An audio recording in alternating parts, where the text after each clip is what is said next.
वंदितु सौसिद्धि ध्रुवमचल मनोहवं गतिं भक्ते ऊचामी समय पाहो मृणमो सुध केवली वणिनम।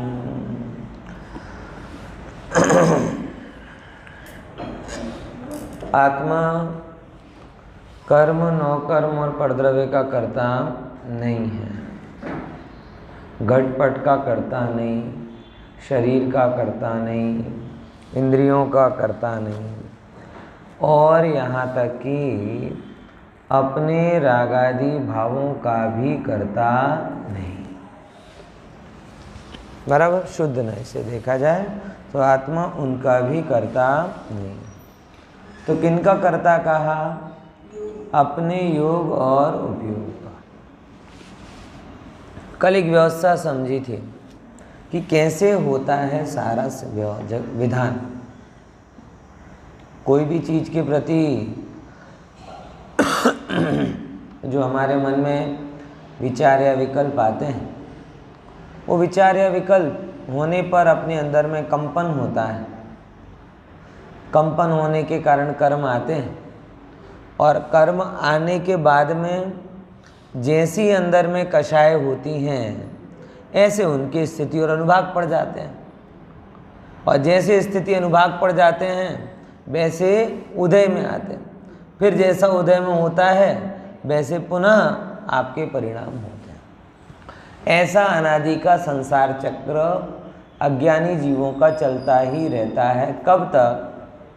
जब तक वो अपने आप को पर से भिन्न अनुभव ना करें तब तक। ये नियम, पर से भिन्न जब तक अनुभव नहीं करोगे, संसार के अभाव का प्रारंभ नहीं होगा। समझ में आया? चक्र होता ना, चक्र, कोई भी चक्र, आप 1 की स्पीड पे पंखा चलाओ या 5 की स्पीड पे चलाओ, वो अभाव का सूचक नहीं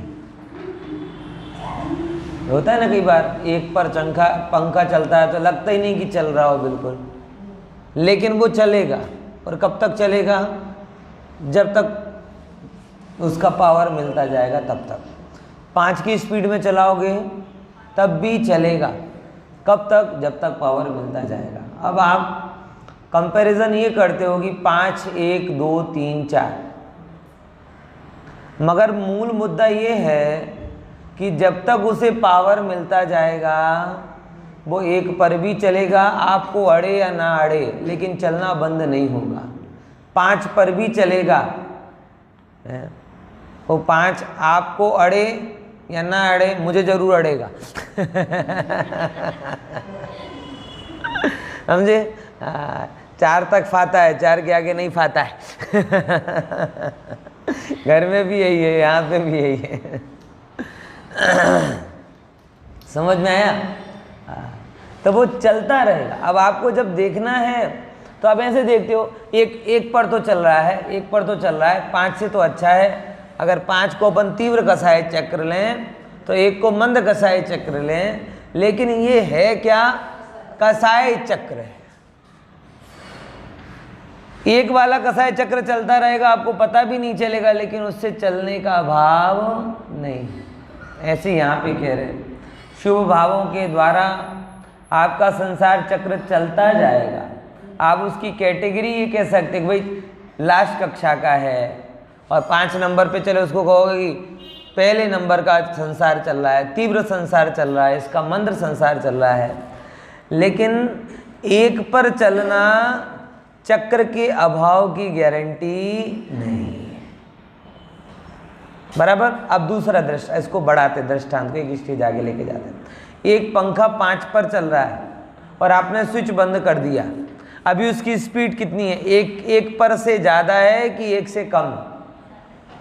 जैसे ये पंखा चल रहा है एकदम तेज चल रहा, आपने बंद किया तो एकदम ऐसा तो होता नहीं टीवी के जैसा रिमोट की एकदम बंद हो जाए, बराबर। तो आपने यहाँ से स्विच बंद किया, अब एक पंखा ये वाला 1 की स्पीड पर चल रहा है और वो वाला पंखा 5 की स्पीड पर चल रहा है, ये आपको अड़ भी नहीं रहा, वो बड़ा परेशान कर रहा था।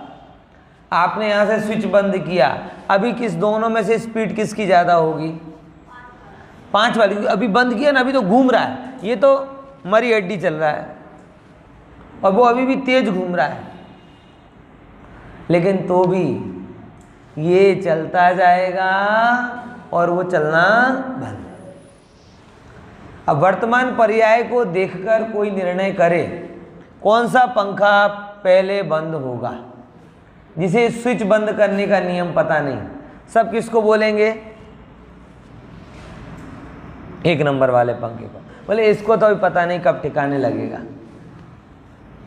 लेकिन जिसकी नज़र स्विच पर है वो कहेगा कि नहीं, ये 1 पर ना मालूम कब तक चलेगा, और वो 5 पर भी स्विच बंद कर दिया तो अब 5 मिनट से ज़्यादा नहीं। ये किसके जोर से बोला? वर्तमान परिभ्रमण के जोर से कि स्विच के जोर से? इतना दृष्टांत बैठ गया। वैसे ही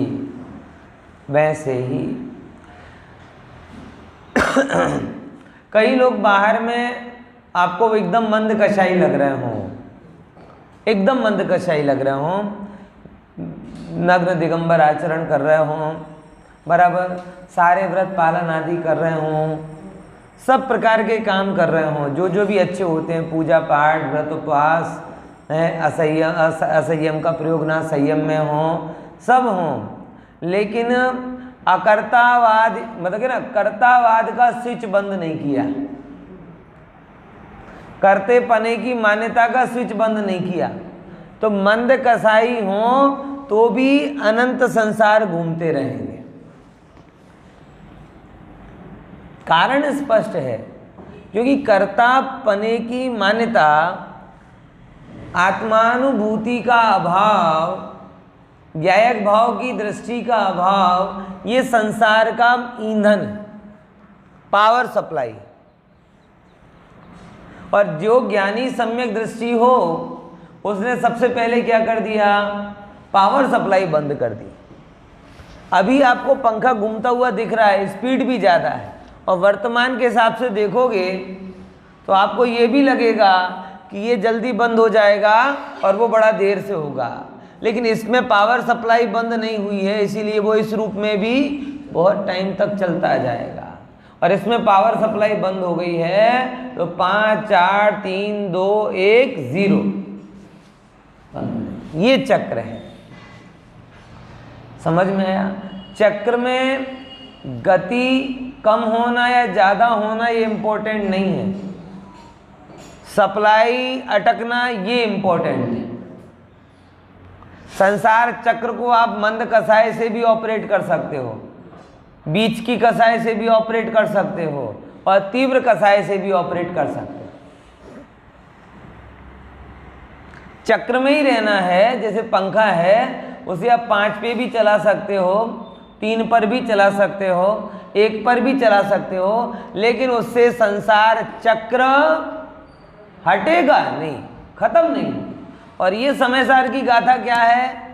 ये पावर सप्लाई अटका रही है कि अब हमें चक्र को बंद करना है तो पकड़ पकड़ कर गति कम नहीं करना, हमें पावर सप्लाई बंद करना है। ऐसा होता ना, छोटे थे सबने एक मासूम खेल खेला होगा, कौन सा? पंखे को हाथ से रोकने का। धीरे धीरे पंखा चल रहा होगा ना तो उसको अपने हाथ से रोकने का, रोक दे फिर से रोक दे, है बड़ा मासूम खेल है, सबने खेला होगा। धीमे धीमे चल रहा हो तो पकड़ के रोक दिया, रोक दिया। लेकिन क्या होता है, जैसे ही हाथ हटाया फिर से चालू। करते कि नहीं करते? तो ऐसे अपने को पंखुड़ी को हाथ से नहीं रोकना है, उसकी ब्लेड को हाथ से नहीं रोकना है, उसकी पावर सप्लाई को रोकना है। और ये मैं पर का करता नहीं हूं, अपने में पूर्ण हूं, ये विचार संसार की पावर सप्लाई ठप कर देता है। अब इस विचार से धीरे धीरे गति कम होगी, और इस विचार के बाद जो गति कम होगी वो संसार चक्र को दोबारा बढ़ाएगा नहीं। इतना समझ लो। कहीं समझ में आ रहा है कि नहीं यार? इसलिए जब भी कभी हम कभी भी धर्म के बारे में विचार करें तो धर्म के बारे में विचार शुद्धात्म स्वरूप के चिंतन से होता है, शुद्धात्म स्वरूप में जमने से होता है, शुद्धात्म स्वरूप में हूँ ऐसा मानने से होता है।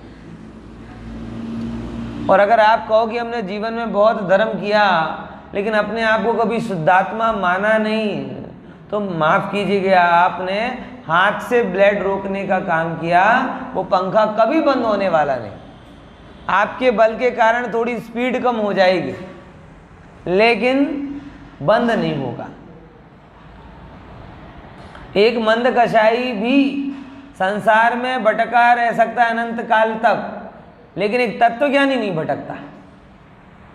जबकि मंद कषाई को कषाई कम दिख रही है और तत्वज्ञानी की कदाचित कषाय ज़्यादा दिख रही हैं, लेकिन तो भी इसके अभाव की गारंटी है संसार के और उसके अभाव की गारंटी नहीं। आ रही कि नहीं आ रही बात समझ में? किसके अभाव की गारंटी और किसके अभाव की गारंटी नहीं है? कि जो आत्मज्ञान शून्य बाहर से मंद कसाई दिख रहा है उसके संसार के अभाव की गारंटी नहीं। और एक आत्मज्ञान सहित तत्वज्ञानी है, बाहर से उसकी कदाचित व्यापार आदि में क्रोध भी दिख रहा, भोग आदि की प्रवृत्ति भी दिख रही, अन्य अन्य प्रवृत्ति भी दिख रही, लेकिन अंदर में तत्वज्ञानी है, उसके संसार के अभाव की गारंटी है, क्योंकि उसने पावर सप्लाई पर प्रहार किया। बात समझ में आई कि नहीं आई? उसी को यहाँ पे बोला है कि तुम उपयोग और योग पर जाओ। पहले नंबर क्यों तुम हम पर जाते हैं, शरीर से ऐसा धर्म कर लूँ, शरीर से ऐसा धर्म कर लूँ। बोलो, शरीर से कौन सा धर्म हो सकता है? शरीर में नहीं हूँ ये श्रद्धान करना सबसे बड़ा धर्म। शरीर से कौन सा धर्म होगा? बोले ये धर्म होगा। जहाँ अपन ये मानेंगे कि मैं शरीर को करने गया तो मिथ्या तो हो गया, धर्म कहाँ हुआ? देह जीव को एक गिने बहिरातम तत्व मुदा।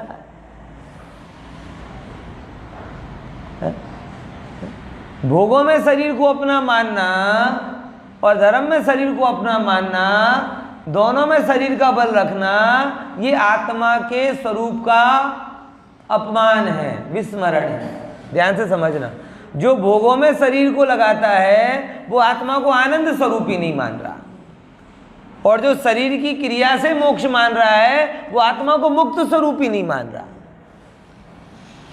दोनों में आत्म स्वरूप की भूल है। अब ये जगत के जीव नहीं समझ पाते, उन्हें लगता है भोगों में शरीर लगा दिया वो तो बुरा किया, और मोक्ष मार्ग में शरीर का उपयोग कर रहा है वो भला कर रहा है। अरे भाई, जैसे भोग में एक भूल छिपी है आत्मा की अज्ञानता की कि हम भोगों में जाते ही क्यों हैं। भोगों में जाना इस आधार पर होता है कि हम अपने आप को आनंद स्वरूप ही नहीं मानते। ये लगभग वैसी बात है कि आप पड़ोस में शक्कर मांगने क्यों जा रहे हो, पड़ोस में दूध मांगने क्यों जा रहे हो, पड़ोस में धनिया पत्ती मिर्ची कोथिमीर मांगने क्यों जा रहे हो? जब आपके घर में नहीं होती तब जाते हो। आपके घर में हो और मांगने जाओ और सामने वाले को पता चल जाए कहना ત્યાં तो पड़ी होती तो मांगवा આવ્યો, क्यों भिखारी છે। एक क्षण में आप समझ जाओ कि नहीं होने पर सामने वाला देने को तैयार है, लेकिन है और आप मांगने जाओगे तो क्यों भिखारी जेવો माणस છે, આ બધું પડ્યો છે તોય માંગવાવી ગયો। अब तो दृष्टिकोण बदल जाएगा। पहले में सहयोग का भाव है, फिर दूसरे में क्रोध का भाव आ जाएगा, है ना। कितना एक ही चीज है भाई है, लेकिन दृष्टिकोण अलग अलग है। समझ में आया कि नहीं, ख्याल में आया कि नहीं? इसीलिए इसको थोड़ा समझना। तो मैं क्या कह रहा था आपको, एक अच्छी बात दिमाग से निकल गई। हाँ नहीं, हाँ सुख की बात, ये बहुत इंपॉर्टेंट बात चल रही थी। कौन सी? कि भोगों में सुख मानना किस आधार पर हो रहा है?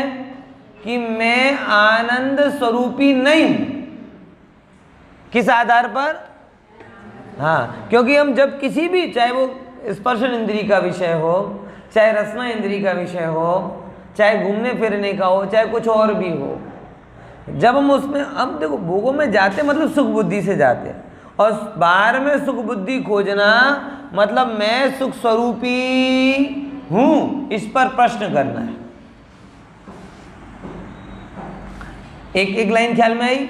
इसमें कौन से भोग में सुख मानने वाले ने आत्मा के सुख स्वरूप को नहीं समझा, और शरीर में धर्म मानने वाले ने आत्मा के मुक्त स्वरूप को नहीं समझा। समझ में आया? शरीर की क्रिया करके अपने आप को धर्मात्मा माने, उसने भी आत्मा के बारे में अज्ञानता रखी। कौन सी अज्ञानता रखी? उसने आत्मा के बारे में अज्ञानता रखी कि अहो मैं मुक्त स्वरूप हूँ, मैं मुक्त स्वरूप हूँ, ये विचार वो भूल गया।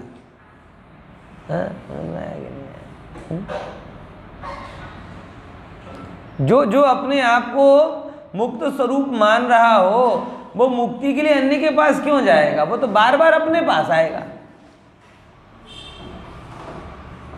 अब यहीं से समझ में आता है, जो व्यक्ति देह की क्रिया से मोक्ष मान रहे, जो व्यक्ति शुभ राग से मोक्ष मान रहे, जो व्यक्ति 5 इंद्रिय के इनको ग्रहण करने या छोड़ने से मोक्ष मान रहे, उन सब में एक भूल कॉमन है कि वो अपने आप को मुक्त स्वरूप नहीं मान रहे, और जगत का तिरस्कार कर दो तो मोक्ष हो जाएगा, लेकिन मोक्ष का कारणभूत भगवान आत्मा है, उसका ही तिरस्कार करोगे तो मोक्ष कैसे होगा?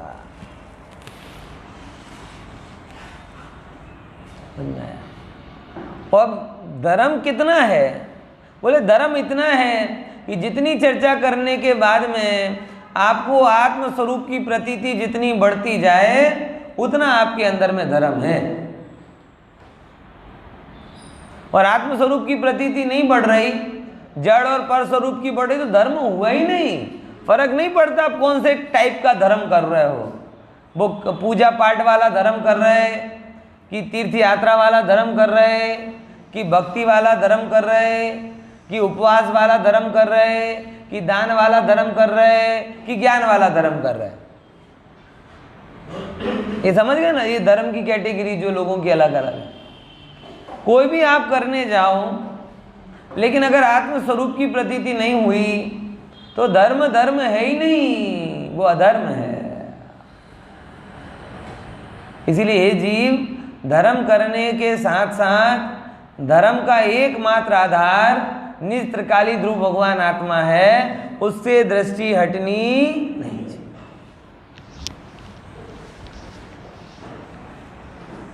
चाहिए। ये धर्म है।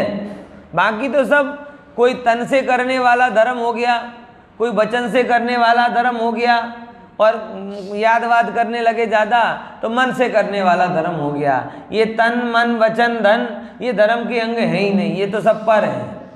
क्या बोल रहे हैं अपन के? तन मन धन से है और सबसे करो। अरे भाई ये सब पर हैं, इनका मैं करता ही नहीं हूँ तो इनसे धर्म होगा कहाँ से? हाँ,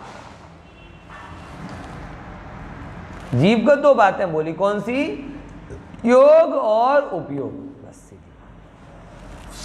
जो आपके अंदर में इच्छा होती है, उपयोग होता है, बराबर, उसके अनुसार आपके कंपन होता है, बराबर, और वो कंपन के द्वारा कर्म आते हैं, कषायों के कारण बनते हैं। धीरे धीरे आप पर से भिन्नता महसूस करने लगते हैं, आपकी कषायों का उदय कम होता जाता है, कर्म कम स्थिति अनुभाग वाले होते हैं, कम भाव होते हैं आपको, और अंदर में जमता होते हैं, और कम होते हैं, और जमते जाते हो, और ऐसे करते करते करते करते एक गायक भाव की चोट लगती है, और सारे द्रव्य कर्म, भाव कर्म, नौ कर्म ये सब भिन्न दिखाई देते हैं, और एक त्रिकाली ध्रुव सामने आ जाता है। वो आत्मानुभव बन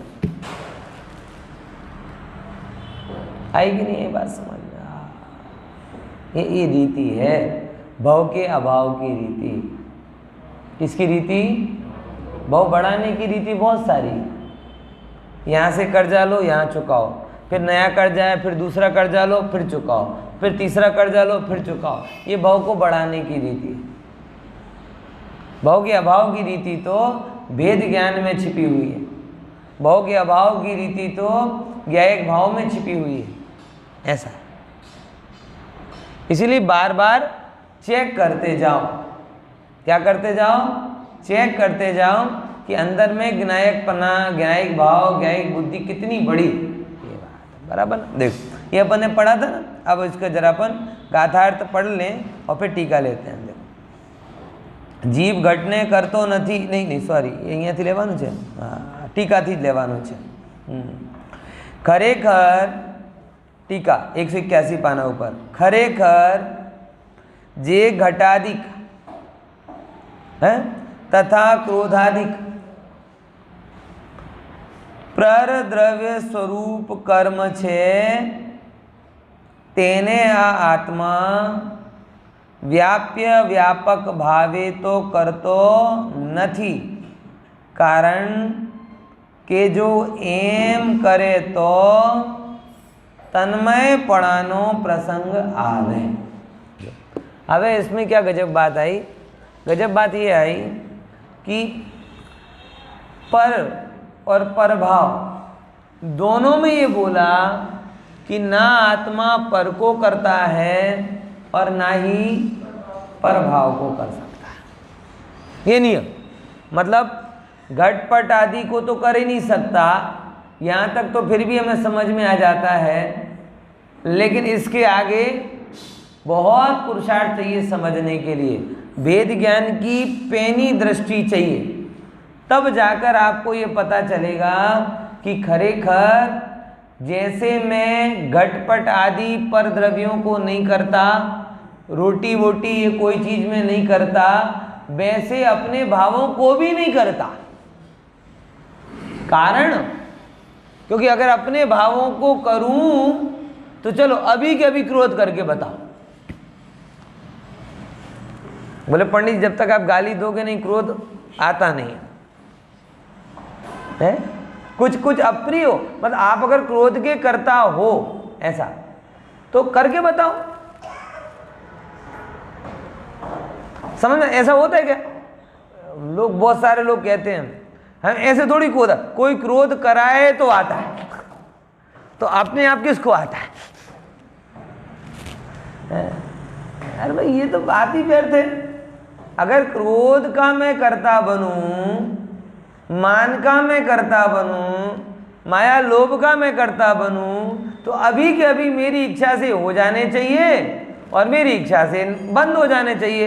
on off on off on off. जैसे जैसे बच्चों के लिए होता है ना, घर पे कहा कि बच्चों को थोड़ा डांटो, तो अब मुंह बना के डांट तो देते हो, बराबर, समझ में आया? और फिर बाद में हंसना आ जाता है। क्यों? क्योंकि वो क्रोध था ही नहीं, क्रोध का अभिनय था। ओरिजिनल क्रोध आप ला सकते हो क्या? आप गंभीरता से सोचना, बहुत गहराई से सोचना ये बात है। आपको ज्ञायक भाव की महिमा आएगी, इसके लिए बता रहा हूं कि मैं क्रोध का करता नहीं हूं। तो क्रोध होता कैसे है? जब मैं अपने आप को ज्ञायक स्वरूप नहीं मानता। सच बता रहा हूं, आप अपने आप को ज्ञायक मानो और पूरा लोग आपको गालियां दे तो भी आप आनंद में रहोगे। और अपने आप को ज्ञायक नहीं मानोगे तो किसी का नजर फेरना भी आपको ज्वालामुखी के जैसा गुस्सा दिला देगा। जो मैंने जो तो नहीं हम करे थे, अब एक तरफ लोग मारने दौड़ रहे तो भी आप आनंद में हो, और एक तरफ किसी ने जरा सी नजर फेरी तो भी आप गुजराती में लाल चोड़ थई गया है। ये क्या बता रहा है कि देखो क्रोध मेरा नहीं, ज्ञायक भाव मेरा है। जब मैं ज्ञायक रूप में अनुपस्थित होता हूं तब क्रोध उपस्थित होता है? समझ में आया क्या बोला? जब मैं किस रूप में अनुपस्थित होता हूं? गायक प्रॉक्सी है ये। स्कूल में होता है ना, जो विद्यार्थी हो वो अपनी अटेंडेंस बोल देगा, लेकिन प्रॉक्सी अटेंडेंस कब लगेगी कि जब वो नहीं हो तब जाके कोई दूसरा यस सर। पहले होते ना 50-100 स्टूडेंट होते थे, पीछे छिपके किसी ने बोल दिया यस सर, अब लग गई, पी लग गया प्रेजेंट। अब बोला किसने? अगर वो होता तो वही बोलता। तो ये क्रोध प्रॉक्सी है, और प्रॉक्सी मैं नहीं हूं। पॉइंट समझ में आया? प्रॉक्सी होता कब है? आप अगर टीचर हो तो कोई प्रॉक्सी टीचर आ जाएगा, स्टूडेंट ना हो तो कोई दूसरा स्टूडेंट उसकी प्रॉक्सी अटेंडेंस। ये जब कोई अपने मूल स्वरूप में नहीं होता है, मूल स्वरूप का अभाव, तब वो अन्य रूप वहां पर आगे कोई काम करे तो उसे प्रॉक्सी बोलते हैं। बराबर? तो ये सब क्रोध भाव, मान भाव, मायाचारी वाले भाव, काम भाव, ये सारे भाव कौन से भाव हैं? मेरे भाव नहीं है, ये प्रॉक्सी। क्योंकि अगर मैं मेरी ड्यूटी में रहूं, यानी ज्ञानमयी ज्ञानमयी ज्ञानमयी ज्ञानमयी, तो मैं तो इतना अखंड हूं कि मेरे में भाव आ ही नहीं सकता। अब लेकिन मैं एक आपसे प्रश्न करूं, आज तक अपने लेक्चर में अटेंड नहीं किया, हमेशा प्रॉक्सी को पहुंचाया, कैसी पढ़ाई कर रहे हो? अरे एक आध अटेंड करते और फिर एक आध कोई दूसरा आ जाता तो चल जाता, लेकिन हमने तो आज तक अपना लेक्चर एक भी नहीं पढ़ा। और कभी क्रोध को भेजा कि भाई तू अटेंडेंस लगा दे, कभी मान को भेजा तू लगा दे, कभी क्रोध को, कभी काम को, कभी भोग को, ना जाने कितने असंख्यात प्रॉक्सी तैयार कर लिए। तुम पढ़ो तो जो पढ़ेंगे वो पास होगा और तू पढ़ा रहेगा।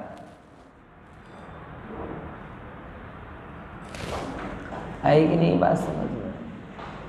तो क्रोधादि भाव मेरे नहीं हैं। क्यों? क्योंकि ये मेरे से होते नहीं। अगर मेरे से होवे तो मैं अभी के अभी क्रोध कर दूं। ऐसा कई बार होता है कि नहीं चाहने पर नहीं होता और नहीं चाहने पर क्रोध में भी ये हो रहा, मान में भी हो रहा, काम आदि विकारों में भी ये हो रहा। नहीं चाहते तब विकार हो जाता। अपनी अपनी सत्ता है उनकी।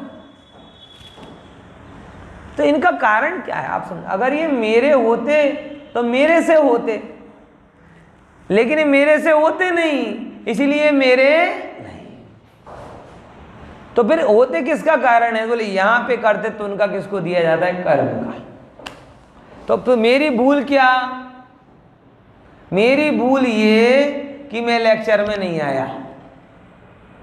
तुम लेक्चर में आओ तो प्रॉक्सी की जरूरत नहीं, तुम ज्ञायक रूप से उपस्थित हो तो क्रोधादि की। अब गजब है, क्रोध की क्लास पढ़कर हमें लगता है कुछ मिला, लेकिन ज्ञान की क्लास पढ़कर क्या मिला ये हमारा निर्णय ही नहीं। गजब है ना? चतुराई से 250 रुपए बचा लिए, 150 रुपए, गुस्सा करके किसी को अपने अनुसार बना लिया, मान करके सुबह सीना चौड़ा कर लिया, लोभ से पैसे मिल गए, ये लाभ लाभ दिखता है, लेकिन ज्ञान का लाभ लाभ नहीं दिखता। बात ख्याल में आ रही है?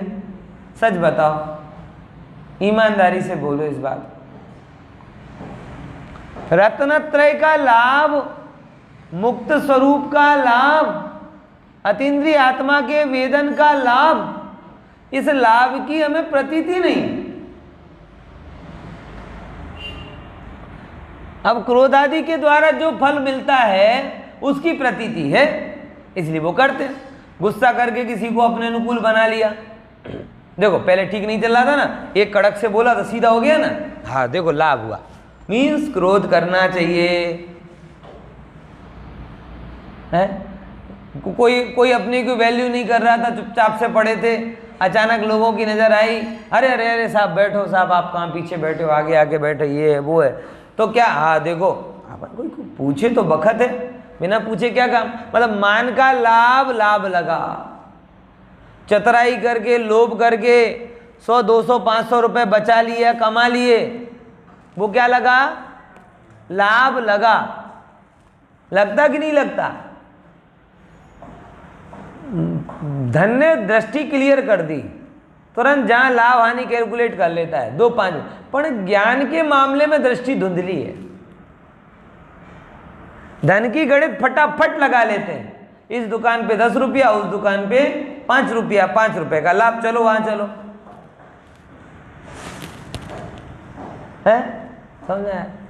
ये धन ने कैलकुलेशन फिट बैठा दी, लेकिन समता का लाभ, स्थिरता का लाभ, शांति का लाभ, आनंद का लाभ, उसके तो कोई पैरामीटर ही क्लियर नहीं। ज्ञान का लाभ, ये जिनवाणी सुनकर जो लाभ होगा उसकी प्रतीति है कि नहीं? और प्रतीति नहीं है तो सुनने का क्या लाभ?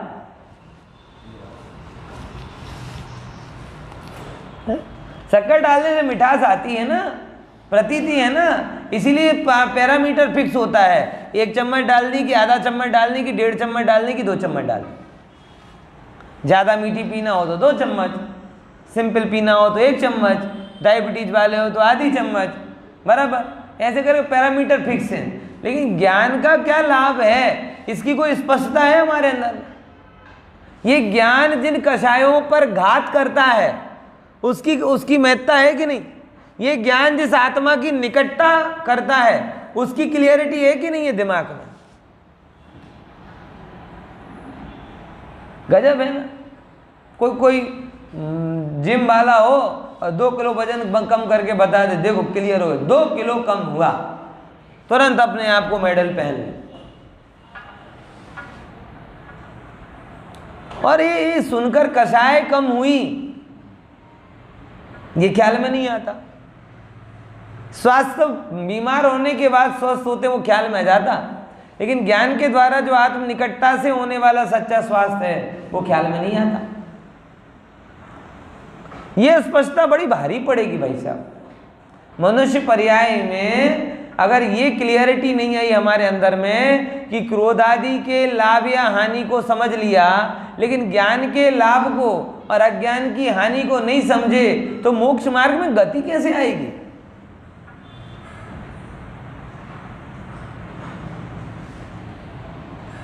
है? अभी ख्याल में आ रहा कि नहीं आ रहा? किसको लाभ बोल रहा हूं मैं? किसको लाभ बोल रहा हूं? समता, स्थिरता, आनंद, शांति, एकाग्रता, पवित्रता, ये लाभ हैं। हमें ये पूंजी बचानी, चवन्नी अठन्नी का धंधा नहीं करते।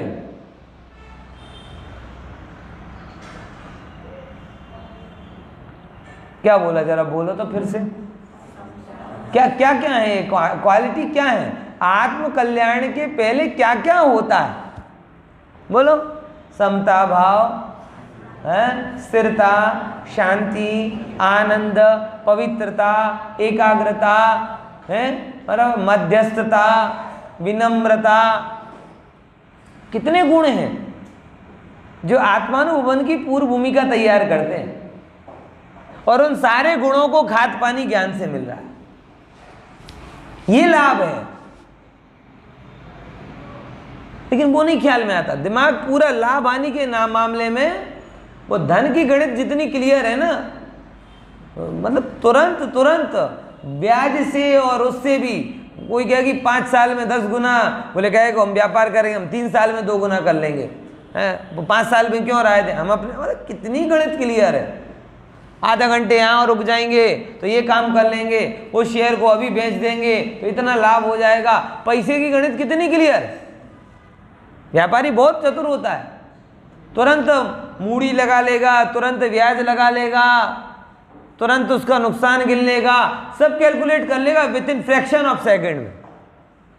और ये जो पूंजी है वो एसेट को नहीं समझ पाते।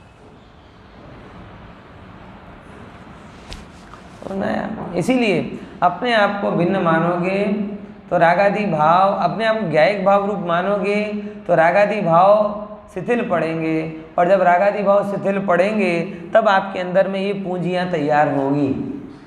तब आप स्थिर चित्त, सरल चित्त, पवित्र चित्त, मध्यस्थ चित्त, विरक्त चित्त ये बन पाओगे।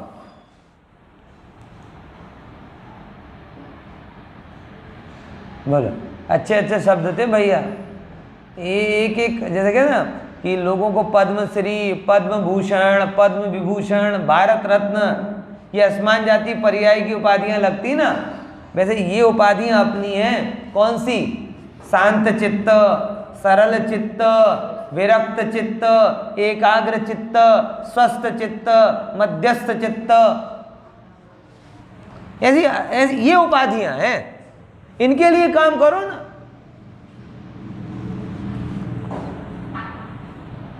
अब ये महिमाशाली नहीं लगा। किसी ने बोल दिया वाह एकदम जेंटलमैन लग रहे हो, लगा उपाधि बढ़ गई। किसी ने बोला यंग लग रहे हो, लगा उपाधि बढ़ गई। किसी ने बोला वाह तुम ही कुबेर हो, बाकी सब तो क्या अंदर में लगा, देखो मेरे अंदर में बढ़ गया। ये चैतन्य की उपाधियां उपाधि नहीं लगती, चमड़ी की उपाधियां लगती।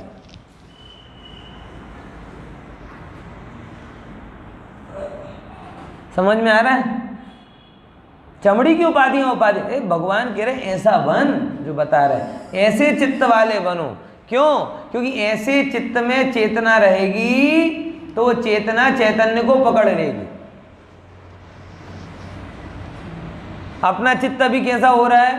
क्रोधी चित्त, मोही चित्त, लोभी चित्त, भोगी चित्त है, ईर्ष्यालु चित्त है, कहना घूमने फिरने का शौकीन, ये चित्त। अब ये चित्त में जब चेतना रहेगी तो चैतन्य को नहीं पकड़ेगी, वो किसको पकड़ेगी? और विकारों को पकड़ेगी, और पर को पकड़ेगी, और भोगों को पकड़ेगी।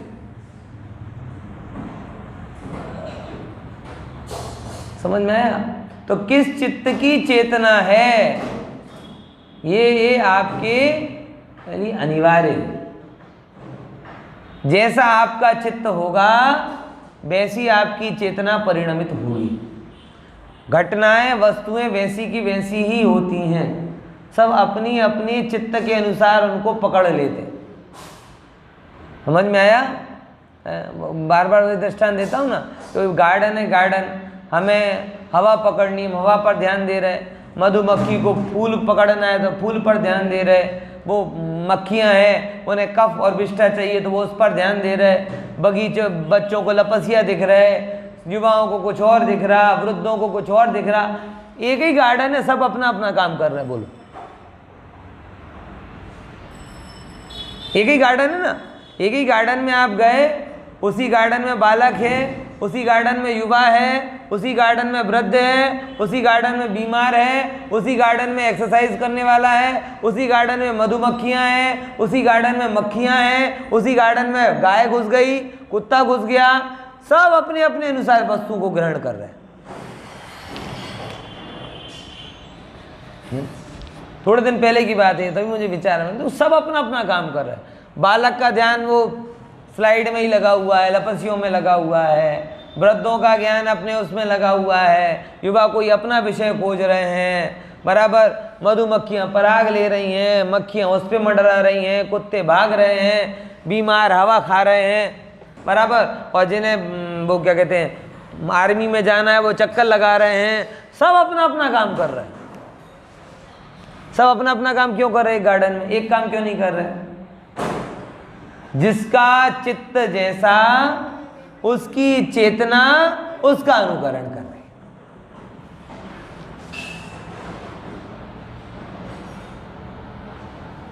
आपका चित्त पवित्र होगा, आपकी चेतना चैतन्य का अनुसरण करेगी। आपका चित्त अपवित्र होगा, आपकी चेतना भोगों का अनुसरण करेगी। और वही उपयोग है, वहीं से बंधन और मुक्ति का मार्ग चल रहा है। अब पूरे ख्याल में आ रहा है कि नहीं आ रहा है? ये बात है, विचार करके देखो। क्या कहें, देखो है ना, तो यहाँ से पर कह रहे हैं इसके लिए। तो देखो कि आ आत्मा घटादि भावने करतो नथी, एक बात, तथा क्रोधादि परद्रव्य स्वरूप ये पण कर्म छे, એને પણ આત્મા કરતો નથી। કેમ કે જો ક્રોધને કરે તો મારા હિસાબથી ક્રોધ થાય અને મારા હિસાબથી બંધ થાય, પણ ના મારા હિસાબથી થાય છે ના મારા હિસાબથી બંધ. એટલે ખરેખર હું એનો કરતા. અને બીજું કારણ व्याप्य व्यापक भाव थी पण ये करतो नहीं. कोनो कर्म, અને इसमें बताया ना क्रोधादि भाव में व्याप्य व्यापकपना किसका? कर्म का. ऐसा હવે કે જો એમ કરે, શું કરે? શું કરે? ક્રોધ આદિનો અને શરીર આદિનો કામ કરે તો તન્મયપણા થઈ જાય, આ જીવ જળ થઈ જાય. અને પર્યાયને અનુકરણ કરે તો જીવ ક્ષણિક થઈ જાય, પણ ના તો જીવ જળ થાય ને ક્ષણિક થાય. એનો મતલબ શું કે એમાં વ્યાપ્ય વ્યાપક રૂપે જોડાયેલો એમાં વણી. હવે આગળ કહે છે એના કરતાં સૂક્ષ્મ. જો સૂક્ષ્મતાના લેવલ છે. સૌથી પહેલાં અજ્ઞાની તો એમ માને કે આખા જગતનો કરતા હું, પહેલી નંબરની ભૂલ. जिनवाणी पहला कठोर प्रहार करती है कि तू घटपट का करता नहीं, तो फिर कहता हाँ भाई सही बात है, अपने अपने भावों का करता तो हूँ. तो जिनवाणी दूसरा प्रहार करती, क्या? अपने भावों का भी करता नहीं, क्योंकि तेरे भावों का अगर तू करता बन जाए, ये रागादि भावों का, तो वो तेरे हिसाब से चले, तो कर्म क्या करेंगे फिर? बराबर ख्याल में आएंगे. तो उनका भी करता नहीं. आप कहते चलो निमित्त रूप से तो हूँ, तो बोले अभी भी तेरी दृष्टि तो पर में ही अटकी है. तो क्या कहते हैं देखो, वणी निमित्त नैमित्तिक भाव पण तेने करतो नहीं. निमित्त नैमित्तिक भाव थी पण तेने करतो नहीं. कारण के जो एम करे तो नित्य कर्तृत्वनो अर्थात सर्व अवस्थाओं में कर्तापणु रहवानो प्रसंग आया. क्या बोला? कैसा प्रसंग आएगा? नित्य कर्तृत्व. बड़ा जोरदार शब्द. कर्म अगर जीव को विकारी भाव कराए या कर्म के उदय में जीव निरंतर विकारी भाव करे तो नित्य कर्तृत्व होगा. कर्म हमेशा रहेंगे तो जीव के भाव हमेशा होते रहेंगे. बराबर. जीव के भावों का कर्म निमित्त बन जाए, कर्म का जीव निमित्त बन जाए, तो जीव और कर्म हमेशा रहने वाले, तो बंधन हमेशा चलता रहे. नित्य कर्तृत्व का प्रसंग है. कुमार घड़ा करे, घड़ा कुमार के द्वारा कराया जाए तो नित्य कर्तृत्व का प्रसंग है. जहां जहां कुमार बाबा घड़ा. बराबर. कुमार की शादी हो तो बैठे घोड़े पर और बन जाए घड़ा है. बर्थडे में केक काटने जाए, रखे सामने केक और बन जाए घड़ा. नित्य कर्तृत्व. समझ आया कि नहीं आया? निमित्त से कर्ता मानना मतलब नित्य कर्तृत्व को मानना. और नित्य कर्तृत्व बड़ा भयानक. समझ में आया? नित्य कर्तृत्व समझ गए ना? दीपिका ख्याल में? नित्य कर्तृत्व यानी ये कार्य नित्य थया ज करे, थया ज करे, थया ज करे, थया ज करे, थया ज करे. बराबर ख्याल में આવે છે. નિત્ય કર્તૃત્વનો પ્રસંગ આવે. હું તમને ભણાવું એનું જો કર્તાપણું મારા ઉપર આવે તો તમે ગમે ત્યાં મળો અને ચાલુ થઈ જાઉં. नमा समय सारा है सहानुभूति है. बहुत सारे लोग ऐसे ही डरते हैं मेरे से. पंडित जी, अरे भाई पंडित जी खाने थोड़ी दौड़ रहे है. सुनना हो तो सुनाएंगे, नहीं तो मेरे पेट में बहुत जगह है. ख्याल में आया कि नहीं आया है? ऐसा कई लोगों के मन में अजी तो यही बातें करते हैं. देखो ये नित्य कर्तृत्व तो नहीं है. आप सुनने बैठते हो, आपकी रुचि है और मेरा भाव है, ये दोनों की सहज योग्यता हो रही तो व्याख्यान चल रहा. आप अरुचि बताने लगो, व्याख्यान बंद हो जाएगा. क्योंकि मैं करता तो हूं नहीं, निमित्त हूं, और वो भी सहज निमित्त हूं. आपकी इच्छा है, जिज्ञासा है, होगा, नहीं है तो नहीं होगा. है? समझ में आया कि नहीं आया? ऐसा थोड़ी भी ओम नमो रेंताणम जैसी वो माला वो चालू कर दिया वो चाहे तुम वो शादी में ले जाओ तो ओम नमो हरि हंताणम है, ऐसा चालू रखे, दुकान में भी चालू रहे, घर में भी चालू रहे, गाड़ी में भी चालू रहे, वो बटन दबाया और वो चालू रहे। ऐसा कोई नित्य कर्तव्य तो नहीं है जिनवाणी सुनने में। यहाँ तो आपकी पात्रता खर्च होगी तब बात निकलेगी। मेरे पेट में से भी आप ऐसे बात नहीं निकाल सकते और ना मैं निकाल सकता हूं। गजब बात ये, क्या क्या बोल रहा हूं, ये बड़ी गहरी बात है। ये मैं अनुभव करता हूं, वो बात आपको बता रहा हूं कि आप चाहो कि आज बहुत बढ़िया बात निकले और मैं चाहूं कि बहुत बढ़िया बात निकले, लेकिन पात्रता नहीं हो तो नहीं निकलेगी, बराबर। और मैं चाहूं कि नहीं चाहूं, मैं ये सोच के आऊंगा आज तो बड़ी थकान हो रही है, आज ऐसा है वैसा है, तभी अचानक कोई पात्र जीव आ जाए और अपने आप ऐसी बात निकल जाए कि मुझे खुद आ जाए, अच्छा मैंने बोला था क्या। ये अनुभूत है सत्य कि ना आप मेरे अंदर से ज्ञान निकाल सकते, ना मैं मेरे अंदर से ज्ञान निकाल सकता हूं। आपकी पवित्रता पात्रता होती है, तदनुसार मेरी रुचि इच्छा होती है, सहज परिणमन होता है, जिनवाणी अच्छी निकल जाती है। इसलिए गुरुदेव कभी ये नहीं कहते थे कि आज बहुत अच्छा प्रवचन किया, एक शब्द उनका 12, आज बहु सारू विषय આવ્યો। એટલે જ્યારે ઘણી વાર આમ છે વ્યાખ્યાન પૂરો થાય ને ત્યારે પોતે વિચાર કરે, વાહ કેટલું સરસ, મોયના અભાવ માટે કેટલું કાર્યકારી છે, આમ કરે તો પોતે કહે આજે સરસ વિષય આવ્યો, શાંત ધ્યાનથી સાંભળજો, 2-3 વાર સાંભળજો, क्योंकि ये वचन का भी कर्तृत्व तो मेरे में नहीं है।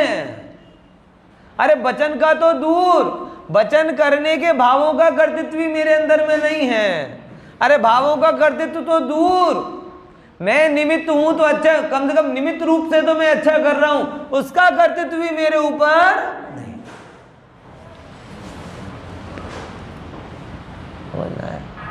और कितना सहज हो जाता है, मैं आपको बताऊं।